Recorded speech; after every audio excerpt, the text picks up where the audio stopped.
In the bottom right corner of Simulacrum, as the green Zerg, up first for RnG Pro, it's Scrubbles. And in the top left, as the red Protoss from eXoN, it's Dr. Ryan, now known as Ryan. Yeah, he just removed the doctor part. I'm not entirely clear why. According to Dricket, he actually botched an MMR surgery, so that's very scary. It's very sorry to hear Ryan lost his doctorate.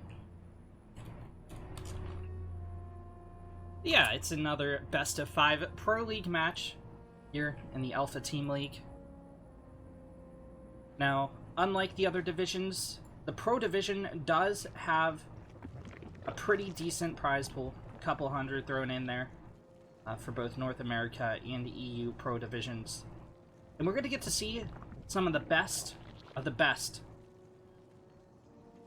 of the NA Grandmasters here tonight. As you can see by the names Dr. Ryan and Scrubbles on the screen, like, what a match. We're not even in the ESL Pro Tour, but it certainly feels like it.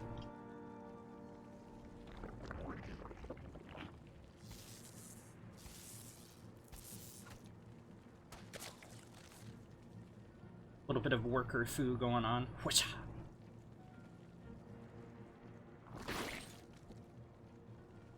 That's the sound a worker makes when it attacks another worker, by the way. They're having an epic martial arts battle.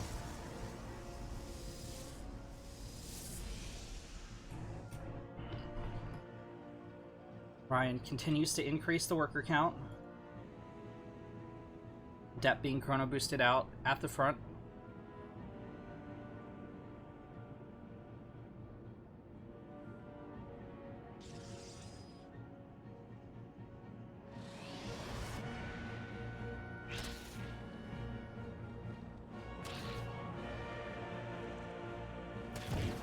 Wings take out a probe. Hey, it's going to lessen Ryan's scouting just a little bit. First blood does go to Scrubbles. The Adept moves in. Queen is at the front, ready to get a couple of early shots off. Should the Adept be so courageous as to walk into the Queen fire, but Ryan launches the Shade from a little bit farther back. He just goes for the scouting information. For now, at least. Here we go.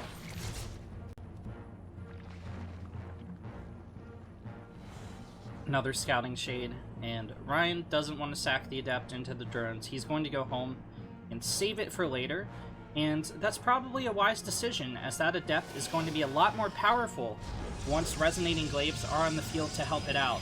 Another 2 gateways, and a Robo going up for a red Protoss.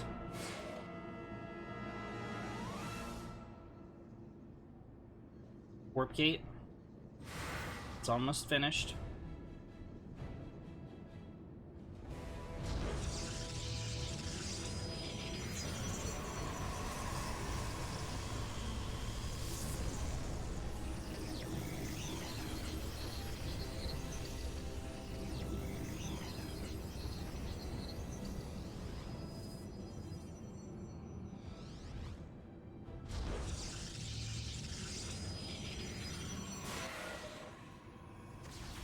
Glaives is a little bit far away from being ready to pull out of the oven, so Ryan doesn't really want to engage these Lings before he has that tech on the field.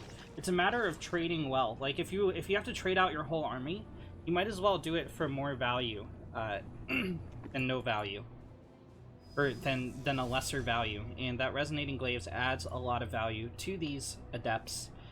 Dark Shrine started up behind this, so Ryan is going to continue getting aggressive. We might see 2, even 3 more Warpins. And he's going to Shade into the natural. He's going to split some Adepts into the main. Usually, okay, so this first one he's going to let all the Shades finish. But eventually we're going to start seeing a couple enter the main, a couple enter the natural, and eventually they're all going to meet up at the third if this pressure continues sustaining itself and try to damage it. But Ryan lost too many Adepts there, and he only took down 5 drones. Is he really going to continue committing to this? It looks like the answer is yes. The Dark Shrine's only halfway done. Scrubbles is holding strong. A roach surround is set up. Two of the adepts do not complete their shade, but they do ultimately reach the mineral line. Luckily, Scrubble split off some lanes, had them waiting. And 12 drones in total have gone down, but more than 12 adepts have been lost for the Protoss. And I don't think Ryan is going to be too happy with this. Like, had you gotten 12 drones and you get out with 5 or 6 adepts, yeah, that's a decent trade. But now there's not really anything to defend at home for Ryan. Once Scrubbles deflects his push, and he will deflect it. Like, these DTs are not going to get anything done. There's an Overseer in the air. They're taking hull damage. Ryan's like, okay, well, I'm going to trade out for as many links as I can, back off, and go into the double Archon drop. Scrubbles feels totally confident, increasing his drone count. Ryan morphs in the Archons.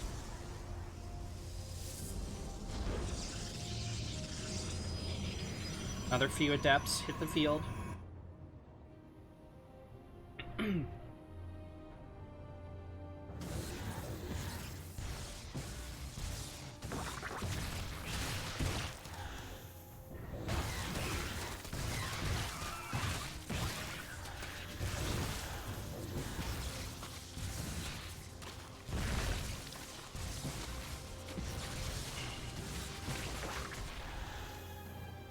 Overlord gets picked off. 2 more adepts shading to the third, but Scrubbles has excellent control. He has this entire game just been microing so well against the relentless attacks of Ryan. And Ryan, it sounds like 12 drone kills are a lot, but he definitely wanted to do more. Scrubbles is going to get to a worker count he's comfortable with and start flooding units. It's going to take a late 4th. You know what? I'm a little bit surprised about this from Scrubbles. I figured he would try to go for a little bit of an earlier all-in play. All-in not in a negative sense, but like, when you've taken out this many Protoss units, you really want to flood Roach Ravager. Okay, he is going to go on the attack. Just 2 adepts are out here to defend. There is an Immortal on the way. There are 2 stacked up in the natural, but they're a little bit split off from this third base. Scrubbles has an opportunity to pick off the shield battery before they can respond. He's going to launch... Okay, there's the overcharge.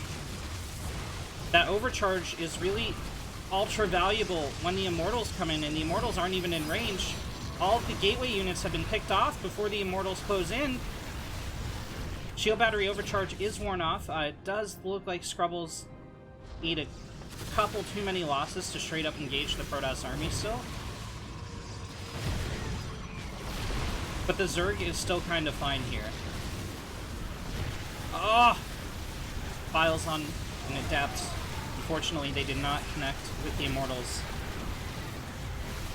Another Immortal falls. And another one.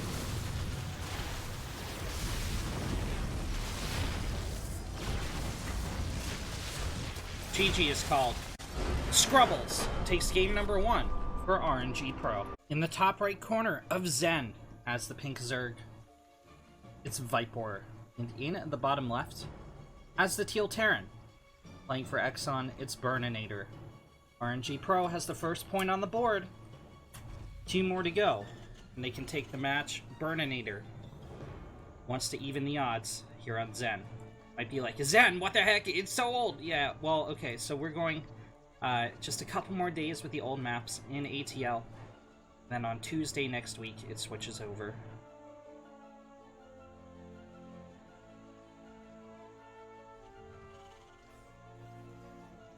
So, Burninator opening with a proxy 2 racks, it looks like. You know what? No, it's gonna be 3 racks Marine. Look at that. Wow. He really doesn't want to fight Viper on this map.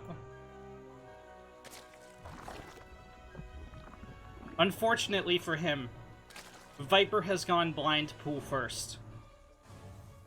This is straight up a hard counter to Burninator's build.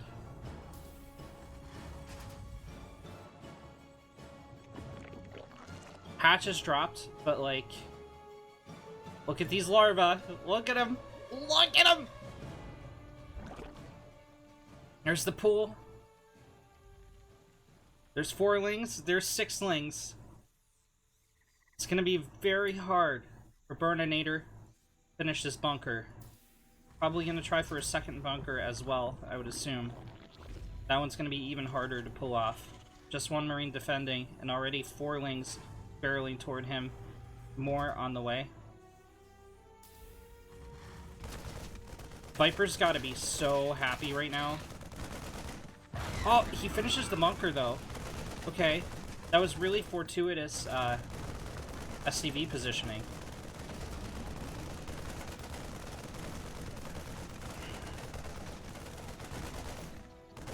These Marines are really exposed. They're gonna kite back against the slowlings, which they can do. Once speed hits, it's gonna be a different story. And Viper started speed a while ago. So, like, we should see a cancel on the second hatch. Are we, though? No, Viper's gonna make a play for it. He hasn't dropped spines or anything yet, either. Huh. Okay. He's gonna get a Baneling nest, so... Is he just gonna mass lings and then go Baneling bust the Terran wall? Alright, the hatch is gone. The RnG Pro logo disappears off the map.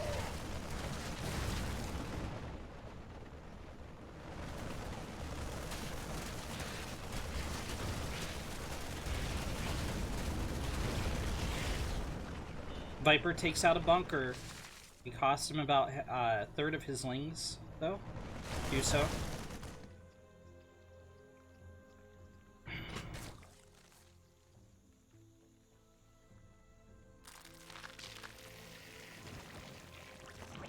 Bunch of Banelings morphing into the main.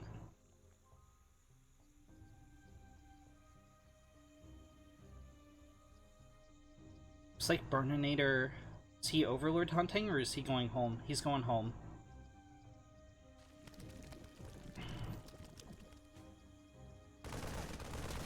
There's only 1 Marine in each of the bunkers. Viper could take them out, but it looks like... Okay, he's gonna take this hatch.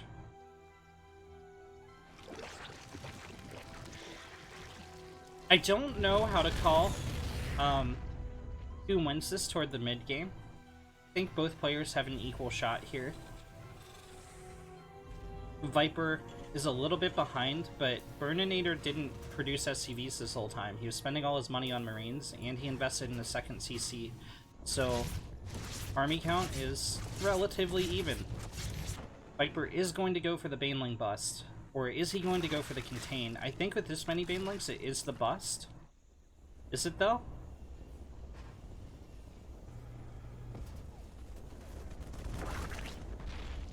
Their Overlord goes down.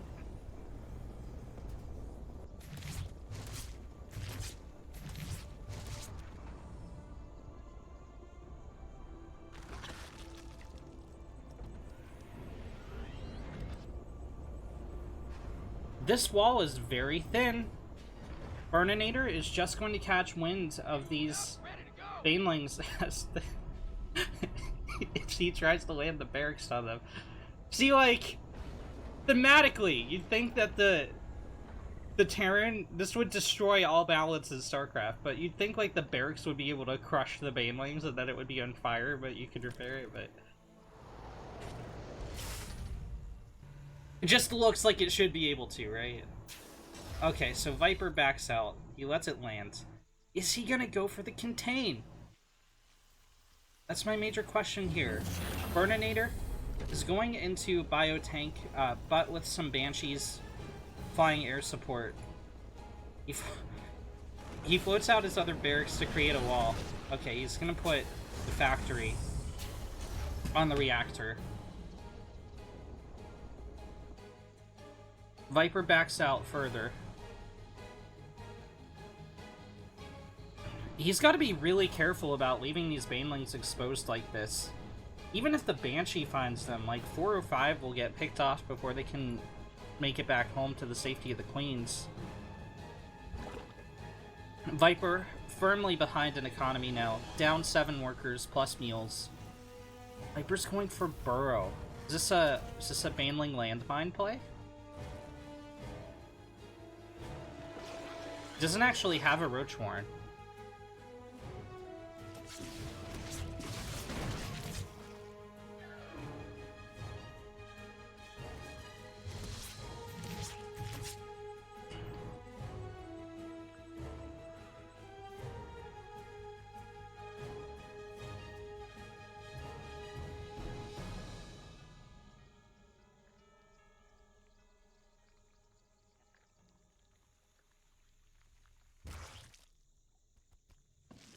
Hellions come in from the left.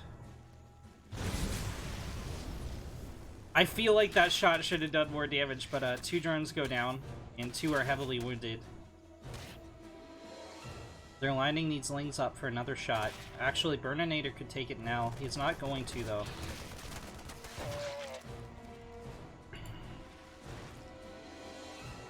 It is going to be Baneling landmines out of Viper. Yeah, he has so much cash in the bank. Like, he needs a 4th hatch, not just a 3rd hatch. He needs, like, a macro hatch in the main. He needs either a Hydra Den or a Spire. Like, he has so much cash. And, remember, this is not Masters level even. This is Grandmaster level play. So, even floating a couple hundred extra minerals above where you should can be incredibly detrimental.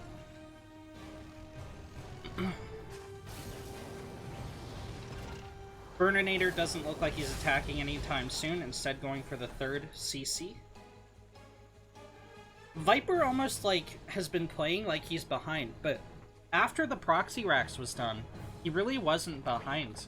He was pretty even, all things told, with the Terran. The Spore Crawler will not finish. If the Banshee doesn't want it to. Okay, well, stopped attacking for a moment. So it will pop and get a single shot off. Ah, 2. Oh! Oh!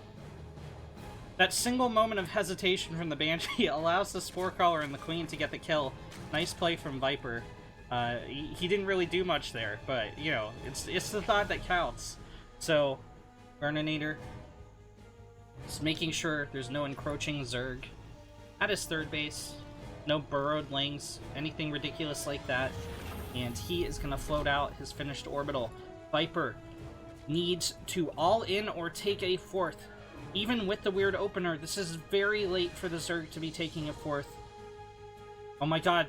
Oh my god, oh my god, oh my god, oh my god. Oh, the scans drop! The Baneling landmines are found, and Viper loses a significant chunk of his army. Luckily, there's not too much battle mech here. So, I mean, this amount of Lings, with the Banelings, if they hit right, can take this out, especially Burninator chooses to go in on creep. He's gonna pick off +1 attack. Viper isn't even bothering to stop it. Carapace gets picked off as well.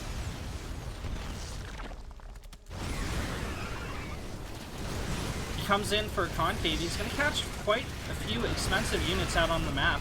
I mean, this is very nice, and it's going to save him in the short term, but in the long term,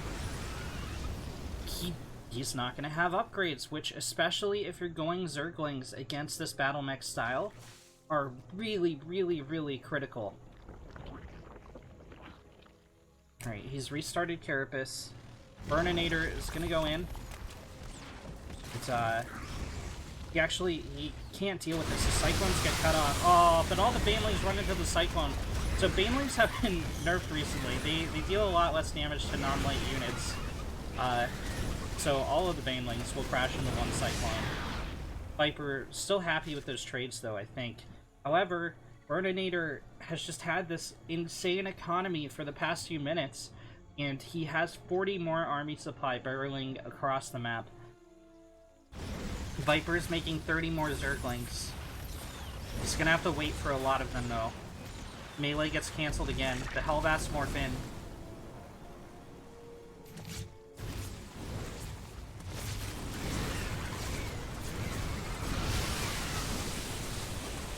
Still a few Hellbats left alive, and they're gonna buy enough time for the Cyclones to pick off the hatchery. Viper back down to 2 base for the time being. Did he finish this hatch? Okay, this hatch popped, but even being back down to 3 base is devastating for the Zerg. as Burninator has a 4th CC halfway completed. He's gonna fire up those jets, move it to the location, and this is going to be an unstoppable Terran very shortly. Viper needs some very big plays very quickly. Oh no, he drops the hatch and the Cyclones are already in on top of it.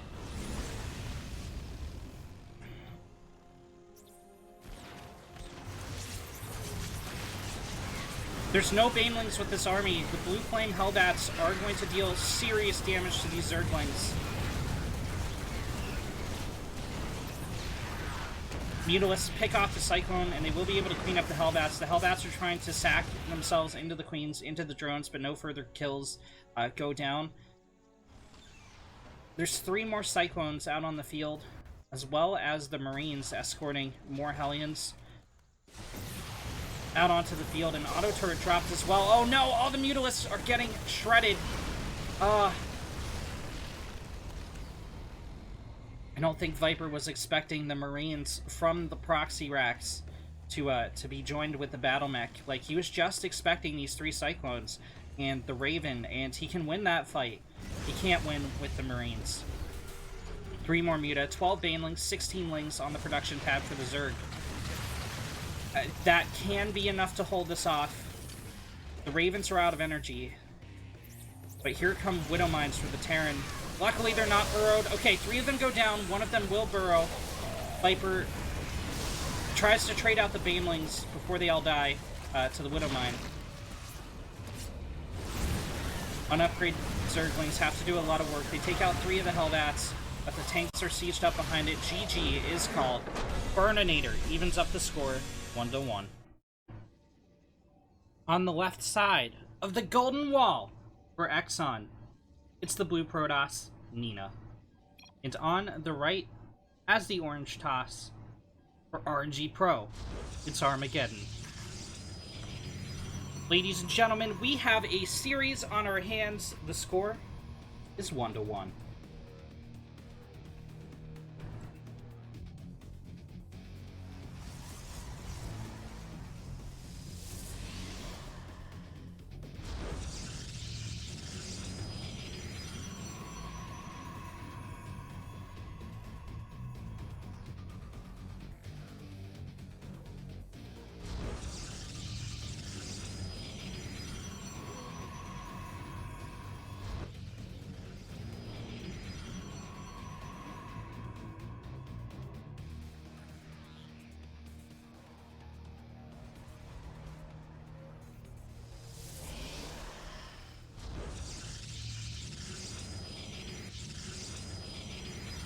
Standard openers for both players, no proxies yet, but needs to be seen if that's going to occur.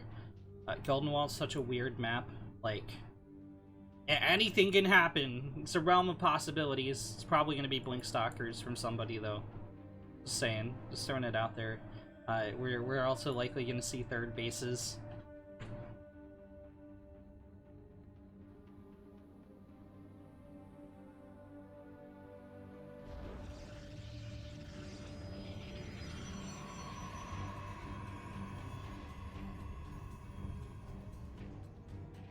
Probe shift clicks around the blue main.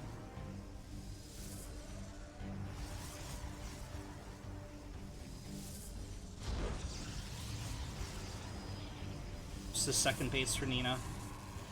The scales of justice have been dropped outside of Nina's nexus.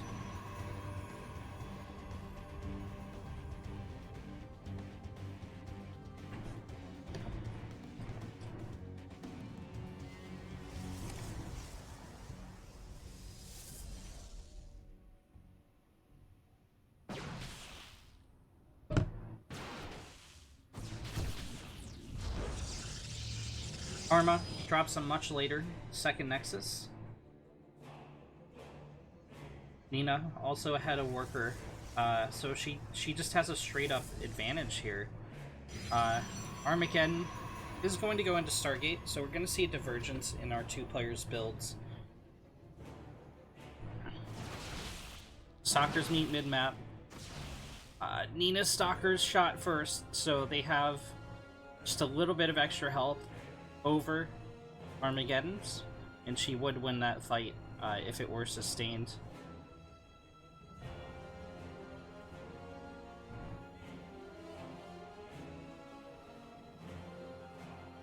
I know I said shot first, but it's more like there was an extra shot from Nina's Stalkers.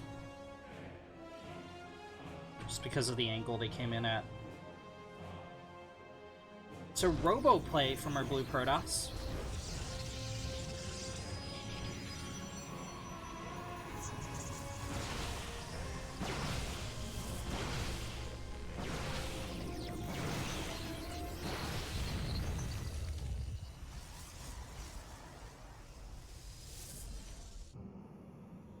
Arma warps in some adepts to help out.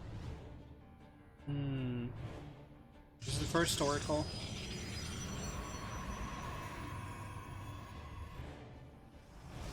I haven't seen this before on this map. Oh, Nina drops a third. The Nexus doesn't see this. However, the adepts see the third. You gotta be like, what? Okay, now Nina sees it.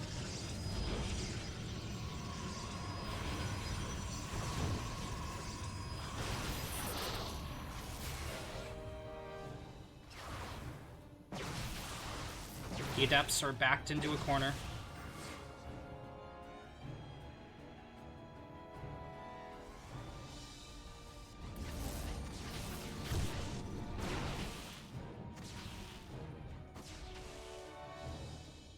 Nine blue probes in total have been picked off.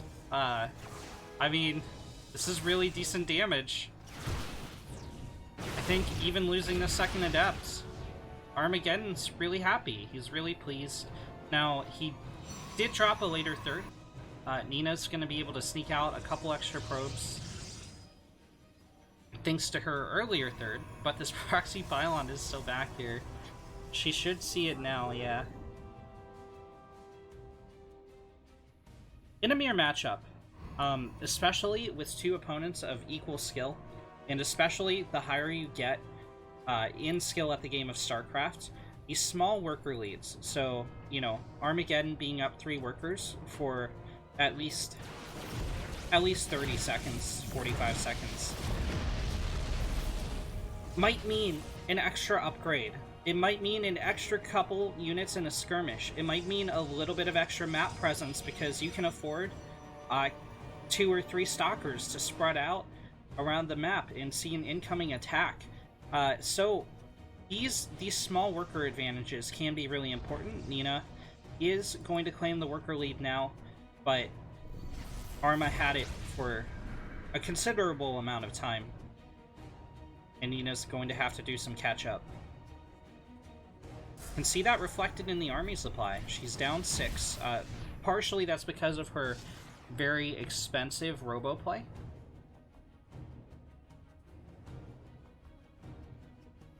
She has a couple immortals out, and they're rather supply efficient, I would say. They're very, very, very powerful for their supply cost, especially when paired with a prism.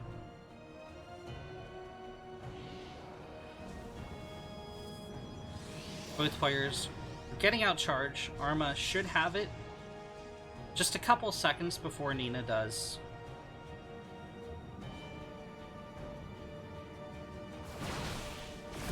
It's just such a... Slow warp-ins are so painful to watch. You can get a queen like halfway across the map by the time a slow warp-in finishes.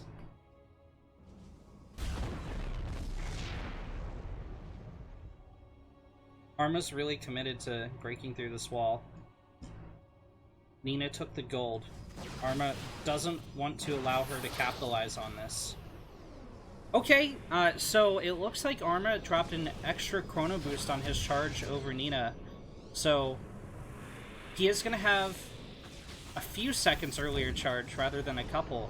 But Nina did invest in +1.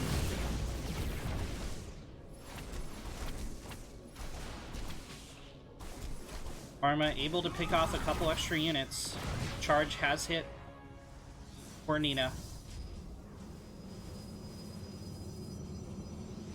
that warp in, Nina pulls ahead in army supply, and that +1 is going to do a really good job of buffing these charge lots.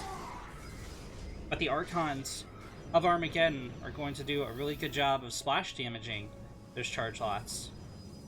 There's a lot of sentry energy in Armageddon's favor as well. Nina, just with one spell on her sentry.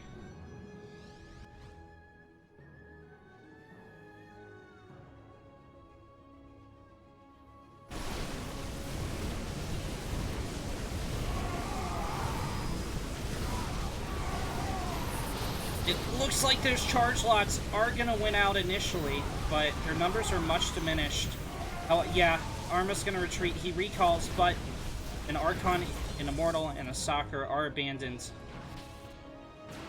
Arma's harassing the gold, just making sure Nina can't mine out of it.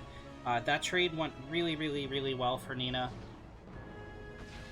Arma just starting +1, Nina at +2. I think had upgrades been even there, Armageddon would have won, but they weren't.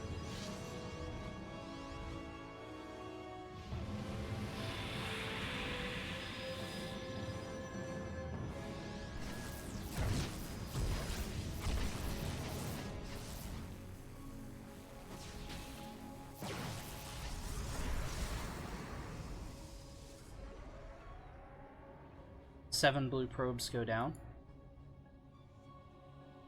Nina is going to be our aggressor now.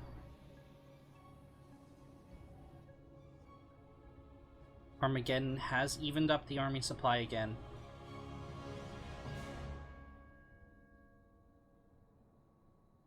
But upgrades aren't quite even yet.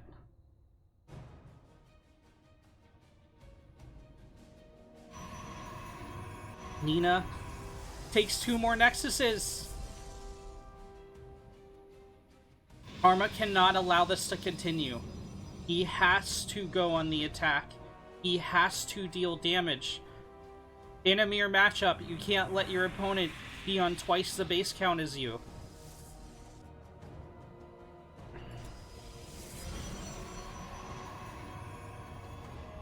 Especially not with a gold.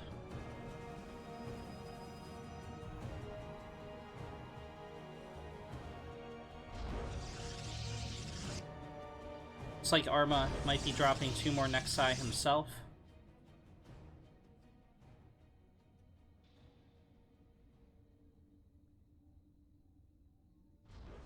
Nina is ahead in workers as well, so she is going to be able to capitalize off of her fresh bases. The Skull base should not survive from Armageddon, actually, if Nina jumps over the wall.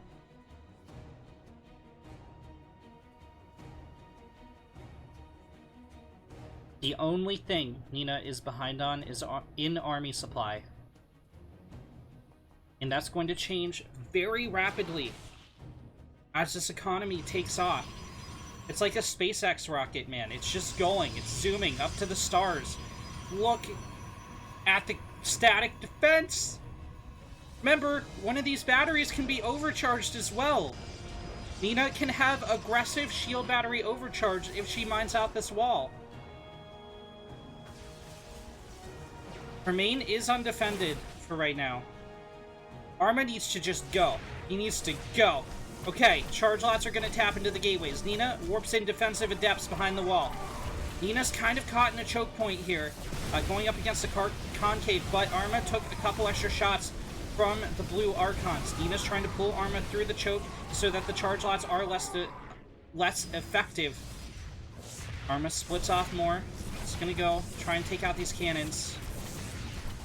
Okay, one cannon falls, but Zealots are warped in to help defend. Second cannon falls, Zealots are overrun, and the probe line is vulnerable. In the meantime, a major engagement shapes up. Nina comes in from behind. Arma isn't fighting using all of his units. Did he split off enough to deal with this?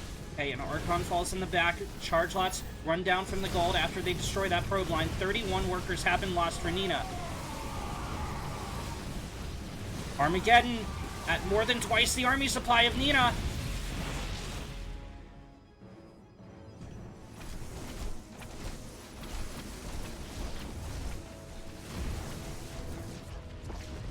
One Nexus goes down. Nina still on 5 base, though. Arma also on 5 base. He is still behind on workers, even after killing 30. The warp gates are under fire. 2 of them have fallen. Nina is going to go on the attack into the orange main. The trap has been set, and we have a full-on base race. The problem is that Nina has bases outside of Arma's base, so she can continue to reinforce. She can very easily pull back and defend an entire operational nexus with a ton of static defense. She has a wall of warp gates here to defend and buy time, and of course warp in units if they can.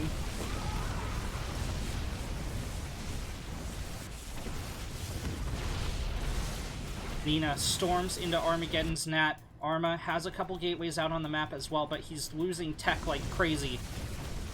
Nina's main is still fine. She still has all her tech. She still has all her tools. She has a Dark Shrine, and she's going to utilize that right now as a couple DTs attack the army. There's no observer here for Armageddon. He recalls part of the army out. The other part is going to swing toward the mid-map.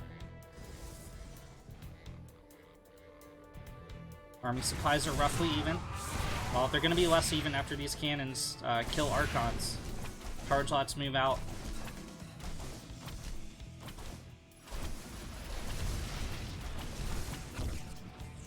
Archons get picked off. Arma is harassing with a prism in the main of Nina, but DT cannon will defend. Arma's starting up a fresh Robo and his own Dark Shrine, but he just doesn't have detection. The cannon gets picked off. These 2 DTs are bullies, man. They're bullying. They're taking down Archons, they're taking down Zealots. Shield Battery Overcharge is forced to be dropped to defend against this. Nina pushes out. She finally loses that Nexus, but she's still holding strong on 2 base. She has a lot more production than Armageddon. She is supply blocked, though. Okay, she's gonna get this Nexus. Arma pushes out a little bit. He has DTs of his own now.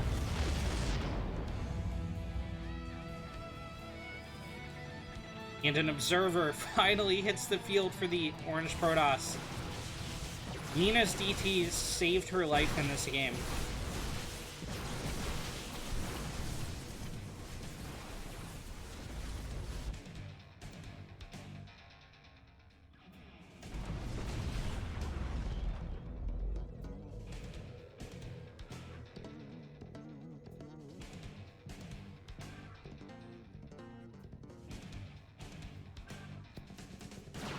Oh no, the prism goes down with 3 Zealots inside, 1 lands and is immediately shot down. Arma now supply blocked. Arma's engaging. I don't think he can. He can never engage this base in the current game state. Oh my god, he's gonna try. You can't. You can't. There's too much static defense. Look at this. The cannons are man-moding the Archons on their own, let alone the army. This was just a bad engagement for Armageddon. GG, well played is called. Nina takes eXoN up 2-1. In the bottom right of Nightshade, as the Blue Zerg. 4th in the lineup for RnG Pro, it's Flood. In the top left, as the Red Terran for eXoN, close out the lineup. It's End of Days. So, eXoN is up 2-1.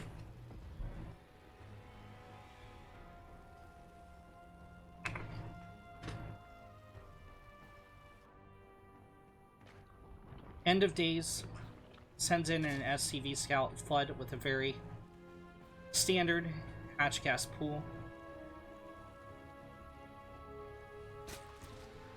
Flood is known well for his Ling Floods. It's he sticks to his name. So I can't even.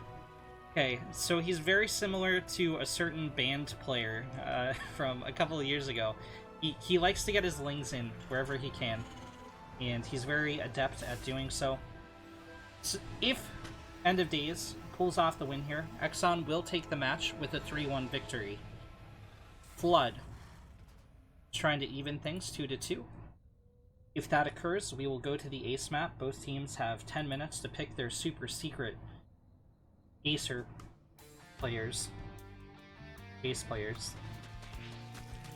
and determine the outcome of the match.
End of Days, sending out Hellion Reaper. Flood goes for a Roach Flood, actually. It's going to be 6 Roaches on the menu for now. He picks off a Hellion. That's really, really, really big. You need these Hellions as a Terran to deal with the Zerglings. These Zerglings are kind of an overextension from Flood. I'd say losing those 4 Lings is actually, like, just as bad as End of Days losing the Hellions. I would say that, except Flood is droning behind this. This is a bluff play out of our RnG Zerg.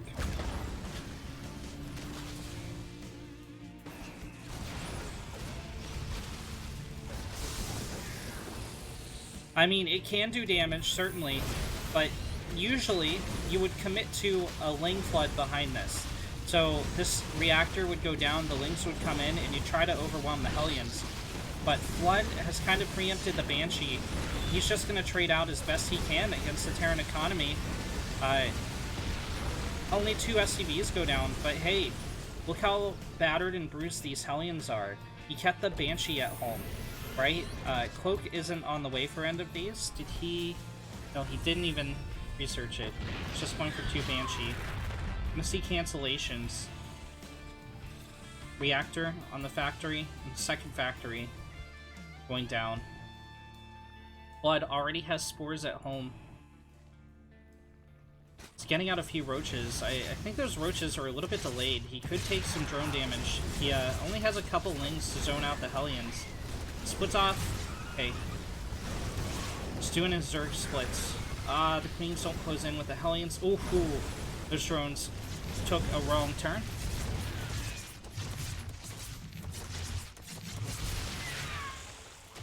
What up, Kirby? 8 drones and damage. Not great for Flood. Definitely not tremendous, but it could have been a lot worse. He played well enough that he didn't insta-die to the Hellion pressure, and he gets a Marauder! That's a nice find. I don't know what that Marauder thought he was doing. I thought that was the Banshee sitting at the edge of creep when I was looking on the minimap. I usually don't sit a Marauder there. Must have been a misrally from End of Days. Hyper Flight Rotors are going to be researched, or Banshee Speed, in layman's terms.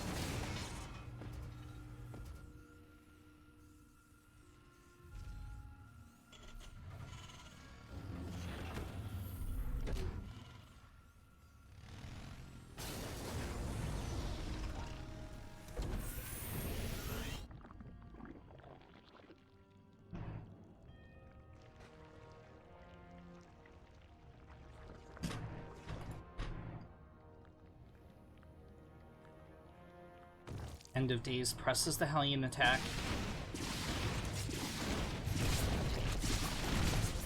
Forces a cancel on the 4th, but it's no great loss. There wasn't too much time on the build meter. These 7 drones going down are a great loss, though. Will he get 9? No. No, he does. Look at that. Got 9.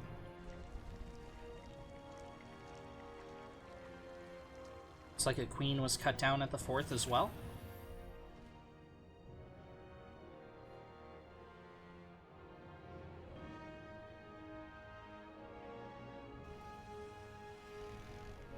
Were I Flood right now, I would have been thinking about a Spire play, just because he's seen so many Banshee, and he's seen so many Hellion. He's like, alright, well, there's a timing I can hit where I have Muta, and you can't shoot up.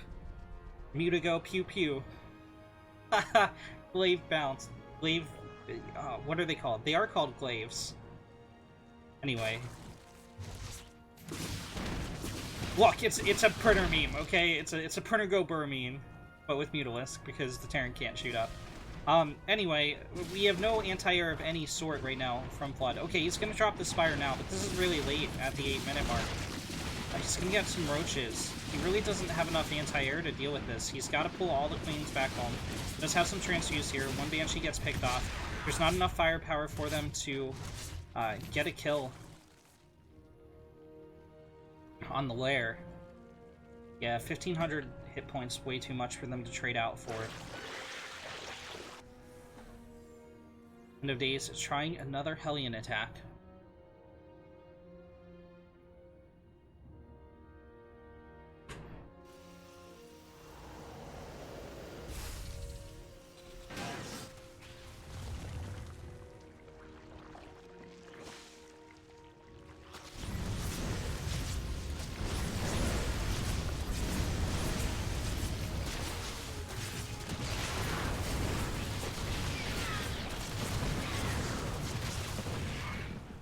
Eight more drones get traded out, but whereas before I've said like 9 drones is really bad, at this stage of the game, losing 8 drones and killing 8 Hellbats, not so bad for the Zerg. Like, that's easily replaceable. End of Days is behind in workers, is behind in army supply. This is about where you'd expect to see his EVT, so I think we're gonna have, well, okay, this is very late baneling speed. A little bit of a delayed upgrade chain for the Zerg as well. And these mutas are ultra mega super late. But it's a trap. These muta are gonna take out the Banshees as long as he doesn't lose too much to the Hellions, which he might. He really might. Okay, Banshees get cut down by the Mutalisk.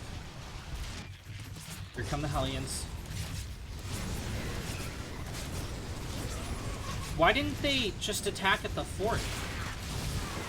Okay, that went really well for Flood. It's gonna counter. Unfortunately for him, there are several missile turrets up for End of Days.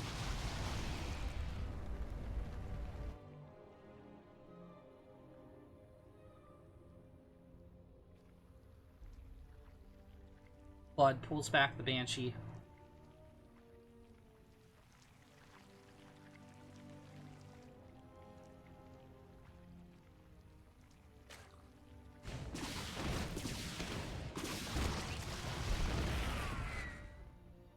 Other few drones go down, but again, easily replaceable for the Zerg once you hit that 5 base count. I mean, Zerg experiences exponential growth toward the late game if you didn't choke them off early. We should see a 6th and 7th base from Flood over the next 4 minutes or so. He's gonna crash the Mutas into the Thors. It looked like that was intentional for some reason. Nice play with the Banelings. He's gonna snipe the Planetary. This is gonna knock End of Days down to 4 base. He files his own Ravager. But the main point was to zone out the Thors, and this army is looking really tiny. It's really spread out as well. I don't know that End of Days wants to be making a push with just this. He needs to meet up with the tank line. Flood needs to go in now. No, Flood's going through the defense. Okay, with these tanks here, this is borderline unengageable for the Zerg. You need spellcasters, you need Vipers, and you need them yesterday. There's just so many siege tanks. So, Flood has a couple options. His Hive just finished. He can get some Vipers, he can Blinding Cloud the tanks, and he can engage. Or he can just take this expansion, pull the drones, and go on the counterattack, or even just hold. Make sure that the... Oh my god, he's gonna go in. This is not one of the options I was discussing. Is this gonna work? Holy heck, there's so many tanks. He biles down.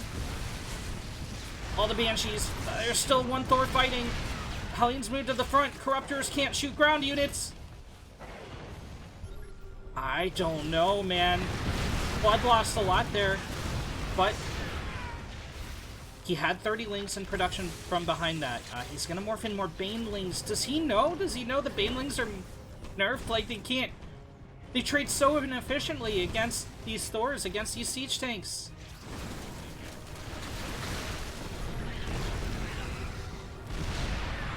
I guess he doesn't want the Hellbats coming in. He loses the hatch.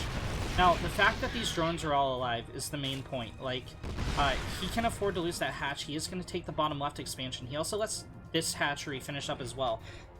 So Flood has gotten out enough reinforcements at this point. If he figures out the Terrans going home, he could run this down, and it would be very, very, very bad. End of Days still continuing to commit to Banshee. He quoted these guys a little bit early, I think, but he will connect with his bottom left corner hatchery, and he may get the cancel even.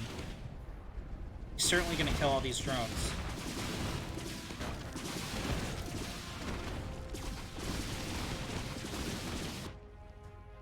Flood sends the Corruptors in.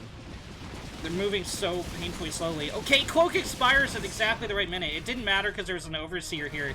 This is very cinematic how the last ticks of energy went down for the Banshees as the Corruptors closed in. And Flood able to save the hatch. So, as I have foreseen, by the 15-minute mark, the Zerg is going to be up to 7 base. A little past the 14-minute mark, actually, if you're rounding. Flood, once again, going to take out this location. 15 SCVs as well. A couple of fresh mules were dropped there. End of Days, forced back onto 4 base. Banelings roll in. They're going to get a couple more SCV kills. That was literally 2 more SCV kills. The Banelings get this around, and they stop the mech army from dodging the biles. There's only 1 tank left at the front, but there is a Thor still firing. Vikings land and try to engage this, but it's just not working out. They will pick off the Banelings. GG is called! Blood evens up the score, 2-2. We're gonna... In the bottom left corner of Everdream, as the red Protoss, once again for eXoN, in the ace slot, it's Nina. And in the top right, as the pink toss for RnG Pro, he's the ace player, Armageddon. It's a rematch! The first match between these two players was very, very, very close. It was a base race extravaganza on Golden Wall. Things swung back and forth in either player's favor. Armageddon getting a lot of probe kills toward the early game. Well, like late early game, early mid game. Nina gaining an upgrade advantage and winning a huge battle. Armageddon re-upping his army, evening things out, and going for a huge base trade, but Nina grabbing 6 Nexi on the back half of the Golden Wall and just turtling outside of Armageddon's base as the base race went on. However, Armageddon swung things back into his favor, taking out a ton of Nina's production and killing off several Nexi, as well as a large chunk of her army. But Nina had a Dark Shrine still live and operational, worked in some hero DTs, they put in a lot of work, and were able to not win the game outright themselves, but chip away at Armageddon's army, taking down Archons, taking down Immortals, taking down individual Zealots, a couple at a time, before Arma could get out Detection, get out an Observer, and that allowed Nina to even the army supply and overall win the final engagement. Let's see how it goes. I think we're going to see another macro game. Obviously, Everdream, a little bit of a tinier map than Golden Wall. Just a little bit. And not as gimmicky either. A lot more standard. And that's going to affect how these two play. I think we're going to see an even fight. I think we're going to see in entry into the late game, I think we're going to see at least 3 bases from both players.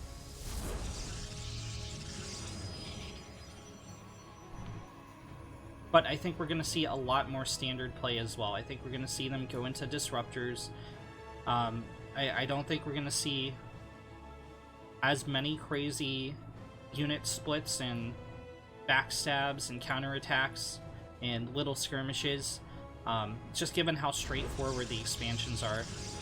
Arma throws down a proxy pylon. From what I'm seeing here, I mean, the robos dropped on the main. This could be for Dark Templar, but it's so close to the 3rd, I doubt it. I'm guessing this is just to warp in a couple of depths if needed. Or some reinforcements if Arma likes what he sees over here and continues his stalker pressure.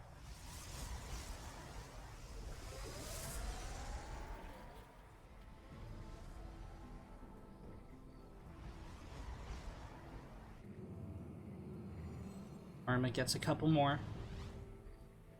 Moves forward.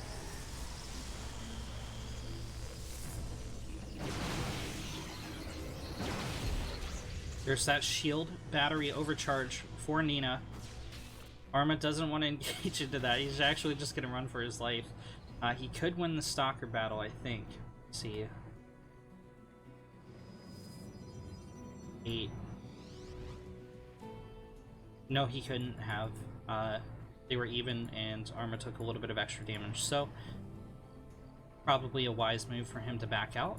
It's not warping any reinforcements in at the proxy pylon. Nina doesn't quite see it. Her vision bubula stops a little bit short of the pylon.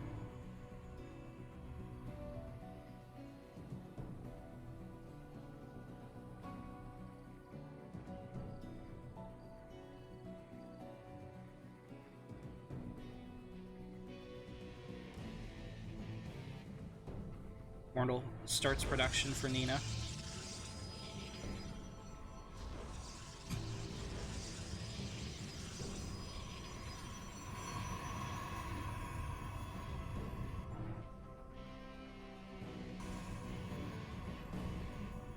Mortal finishes up for Arma.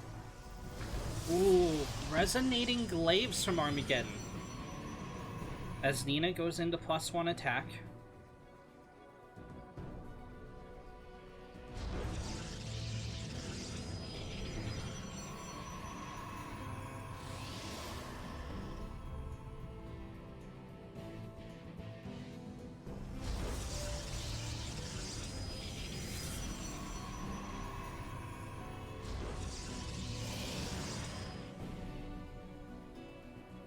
Nina ramps up her production in a big way. Armageddon investing in 2 gateways.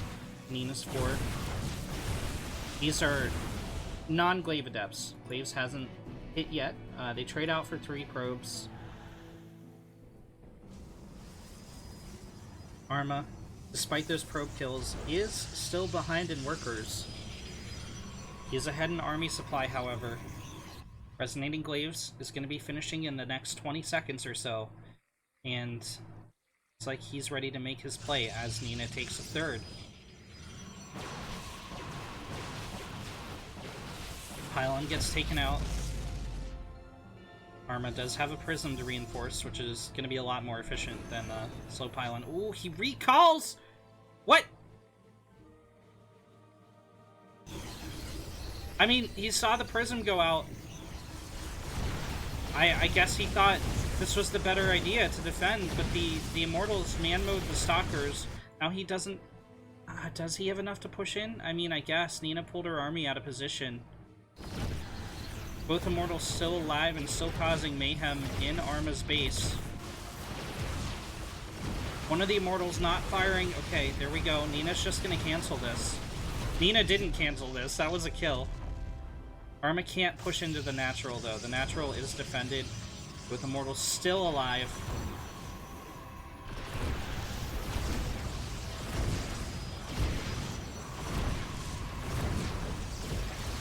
Four probes go down. Guardian Shell means these glaive attacks aren't doing anything. A little bit of hull damage, but 6 probes ultimately fall. Nina with 12 workers. put her in the lead.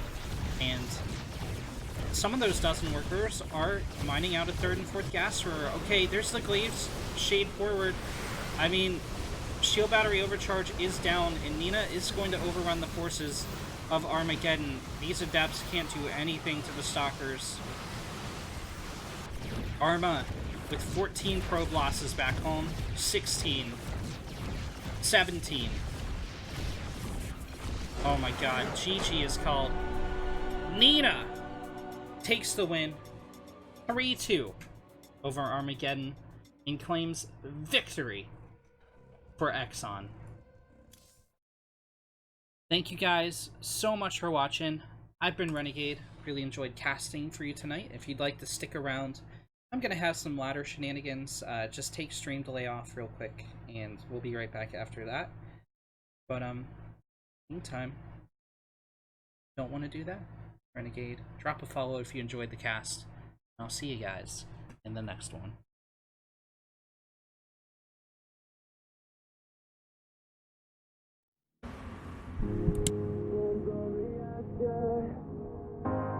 Born from the ashes. Born from the ashes. Born from the ashes.